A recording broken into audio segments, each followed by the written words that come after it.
Why can't I afford what my parents could afford when they were my age? Spoiler alert, when it comes to groceries, you can. And in areas, by the way, for housing, where deregulation has been the rule, you still can. In fact, you have today more restaurant options. Your food costs less of your disposable income, and it is probably significantly better. Well, here in the United States of America, we are fatter, richer, have nicer houses, nicer cars, and the food we eat is much, much better than it was for our parents in general. Our parents probably would have considered a $4.50 burrito at Del Taco a gourmet meal.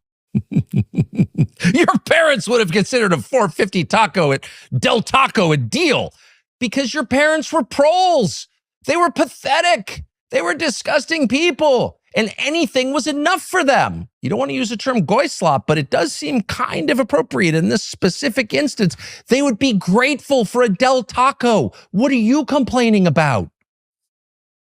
It's hilarious, but it's the first line that really does catch your attention. He says it is fashionable, this mode among young people, to complain that life is more expensive than it was for their parents. So here you have this whole new generation, this entitled, fat, lazy, tattooed, drug-addicted, screen-mesmerized generation that has no idea what's good for itself, but is all about entitlement, whining and entitlement. And the main thing they think they're entitled to is a life as good as the life their parents led. Who gave them that idea?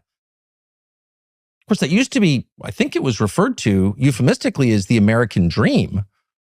And the American dream was the idea that your children might have a better life than you had. And yes, not just spiritually, but materially. They might have the things that you wanted but couldn't have. That's why you work hard to give them opportunities. But Ben Shapiro was telling you, what? We never said that. Who told you that was a real promise? How dare you want what your parents had? Who do you think you are? Eat your Del Taco and be happy. $4.50 for a Del Taco? What a deal. And you know how we know it's a good deal? You know how you know America's thriving? Because it's fatter. And by the way, if you live in China during one of the recent famines during the Cultural Revolution, obesity was a sign of affluence. But of course, we don't live in China during a famine. We live in late-stage empire in the United States where obesity is not a sign of affluence, but instead a sign of discouragement and poverty. That's the truth. It's a sign, most of the time, of sadness. Not of a thyroid condition, but of depression. So people who are depressed get fat. So if you want to know how your population is doing, measure their BMI. So a little weird for Ben Shapiro to say, we're doing great, we're fat. But what is actually going on here is what is happening across our society on so many different issues, which is a rewriting of history in real time. You just saw something happen. You saw, I don't know, let's just pick an example. Israel pushed Donald Trump into a war that hurts the United States that we cannot possibly win, that is all downside for us, but potentially upside for Israel. That would be the war with Iran, the regime change war that no one in America supported.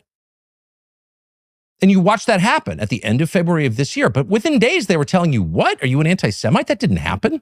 Israel didn't push Trump to war with Iran. Were you saying Trump has no agency? Are you saying Trump's weak? Well, obviously, Trump is weak. That's why he allowed the Israelis to push him to war. I mean, who doesn't know that?